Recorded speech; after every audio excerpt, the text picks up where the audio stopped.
You're listening to the Surgeons of Horror podcast.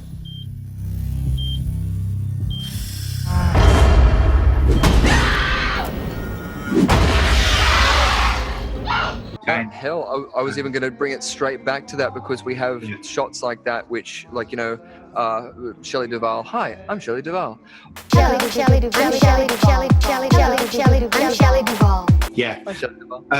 Running down the hallway, exactly, and getting moments like that, which is like, those precipice of moments where we're cut away from both. Like, the guy who's got the drink and the axe wound in the head, we're cut off before and after, and it was just like an image of him. Yeah. So it's those same elements of tension again working into that. And part of the reason that film usually does work better is because you don't have the constrictions of stage and theatre, because you have to be quiet, you have to rush off whatever.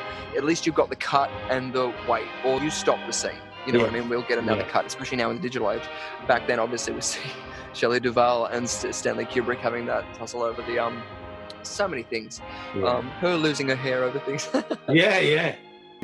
Hunks of hair. It's terrible. It wouldn't happen today. Well, No. we'd like to think so. No, you don't. You'd like to think so.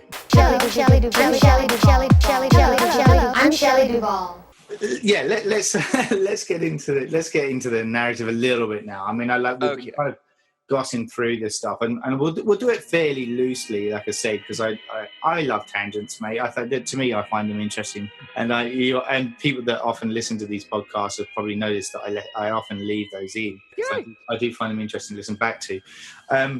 But yeah, so as you said, like the opening, like the scene that we see, is him arriving. Jack Torrance arriving at the Overlook Hotel. It's this beautiful location, kind of set in the Rocky Mountains, and we're led to believe that the site is built on Native American burial ground. The site is supposed to be located on an Indian burial ground. Yep. Which again is another one of those conspiracy theories that has kind of cropped up as well. I can go back right to the first, shot if you want to talk conspiracy theories. Let's just say theories. Yeah. So, even if you've seen room 237, they've got the bit where it says that a title lines up with the car at a certain point. Yes. If you play the film backwards and forwards, there's so many things that line up directly at this point. Yeah. Yeah, the clouds are supposed to be an outline of Stanley Kubrick if you, I guess, Photoshop it in there. Oh, I should say, watch YMS's review of 237. YMS stands for, of course, Your Movie Sucks. Yes. So there's this movie out there called Room 237, a documentary completely comprised of discussions of the interpretive symbolism of Stanley Kubrick's The Shining. Sounds promising, right? Nope. A friend of mine actually edits their stuff. Okay. Yeah, it's really good. Not everything in it is like this, but he'll go through it and say some of the things that he finds quite interesting. Yeah. Super Size Me 2 came out in 2017 and nobody watched it. 345 votes on IMDb. Oh no. Morgan Spurlock, I'm sorry. You're just really not great.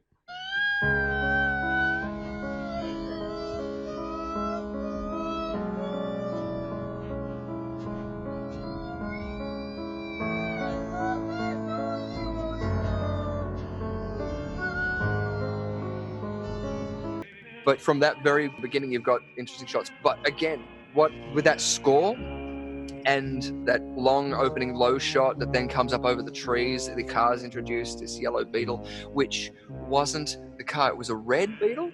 Is that right? Yes, I think so. Yes. Because jumping ahead, but makes relevance. Right. When Dick Halloran is driving back to the hotel, he passes an accident, and in that accident is a red beetle. And some people, as another theory, think that that's a dig from Stanley Kubrick to Stephen King for being upset at it.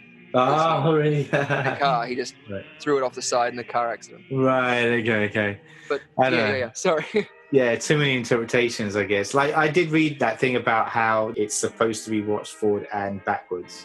Yes. I think there's a version on YouTube or something. But yeah.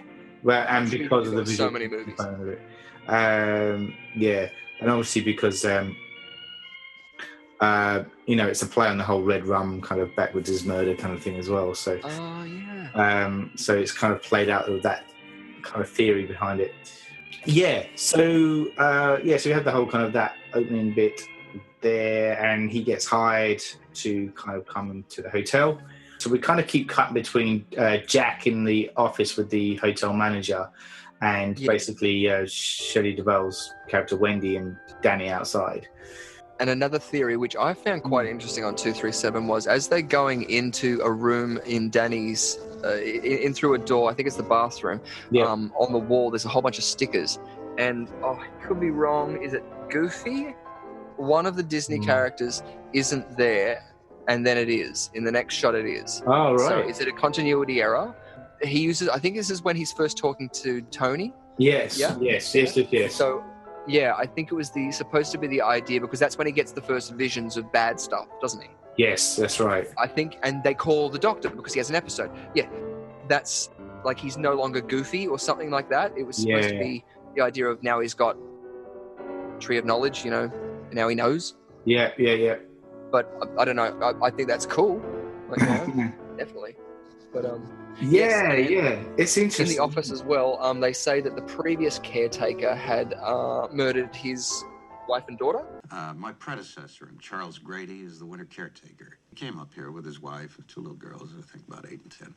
But at some point, he killed his family with an axe. Yes, that's right. That's what I was going to say, and that is kind of alluded to. Well, that is spoken about in the book as well. Yeah, pretty blatantly. Yeah. And there was this last caretaker, Grady. Yeah, what about him? Nothing. What about him? He killed himself, too. It's the motherfucking Eagle Double G. Snoop Dogg! No razor blades for him, no. Shotgun. Both barrels. Full trigger pistol. Bam, bam, I'll go to lights. Yeah, I'll go to lights. Cabin fever, I guess.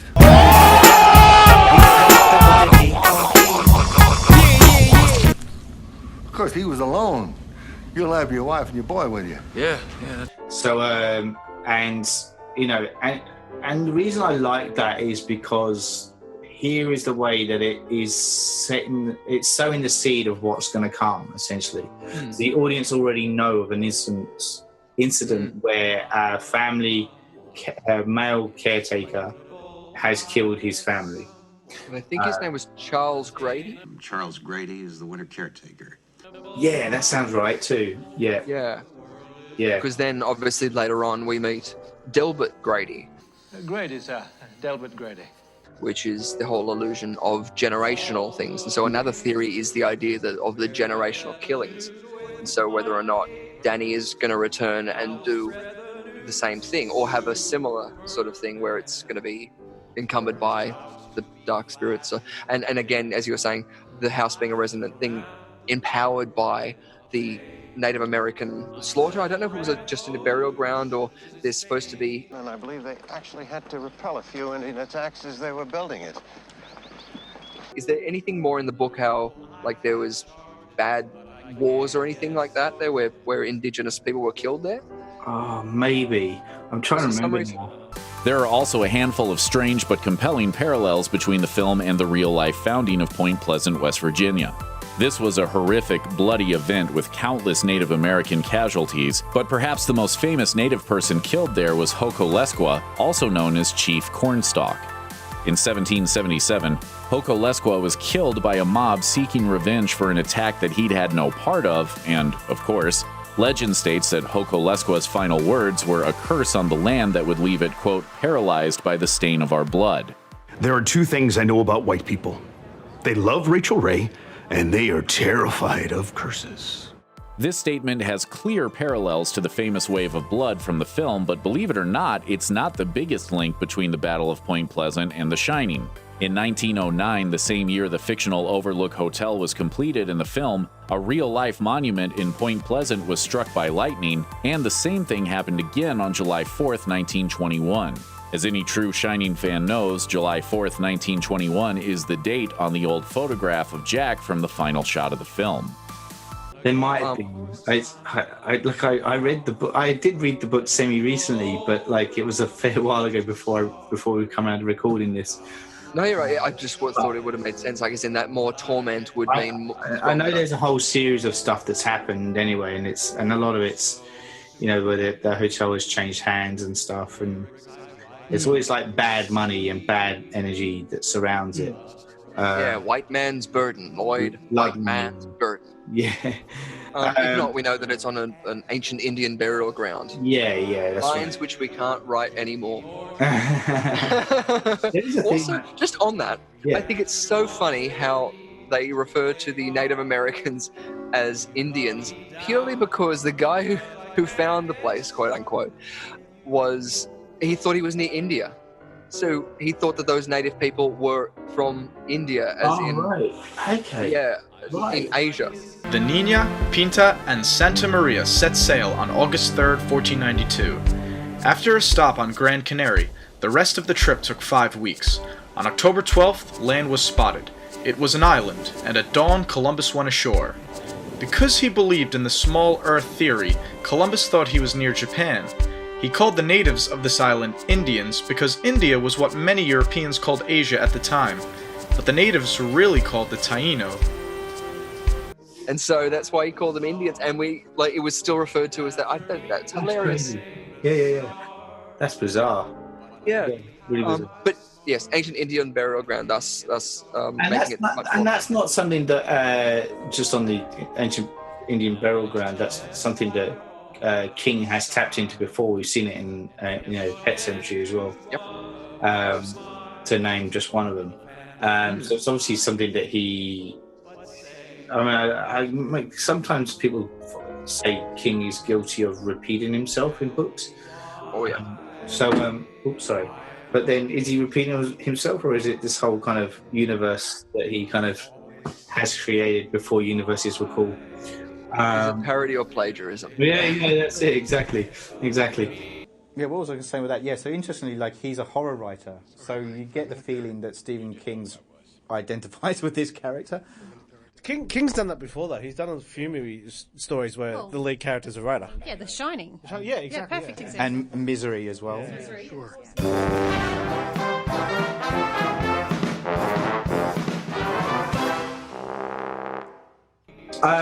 Cool. So yeah, look. Essentially, I'm as I said, we're training through this a bit, but we're told this dark past that the hotel has, but despite that, Jack is still willing to kind of take on the role as the caretaker.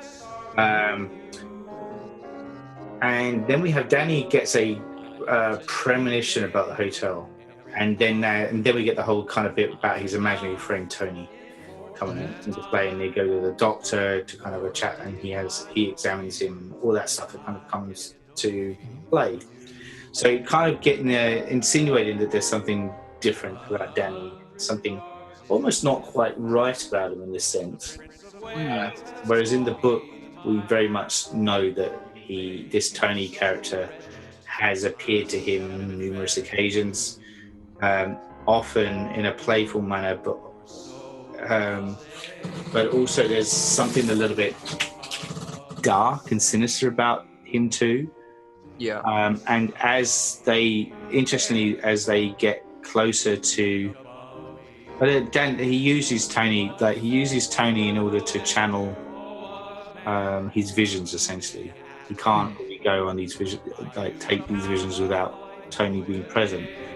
But as they arrive to the Overlook Hotel, and as the events unfold, Tony's presence becomes less and less because he's getting kind of consumed by the hotel itself. And so Danny kind of has to rely on his own energy, if that makes sense, to follow them through a bit. So yeah, it's very kind of very. Remember, there's supposed to be a bit, because in the mini-series there was, I think the first thing he sees is a hose that comes to life. The hose, isn't it? Yeah, that's right. Yeah. And so once they get to the hotel, Tony doesn't talk to him anymore. I think there are points where they try and get him to kind of say, bring Tony forward, and he said, I can't, he's not talking to me anymore. The void. you know. So like he got, like the ghosts got him, or the whatever it is. Yeah, or like it's because the hotel is an entity in itself. It's almost like it knows that Danny needs Tony to channel that energy, and it's like it tries to smother Tony in order for that. Yeah. Danny to not be able to do that. If that makes sense.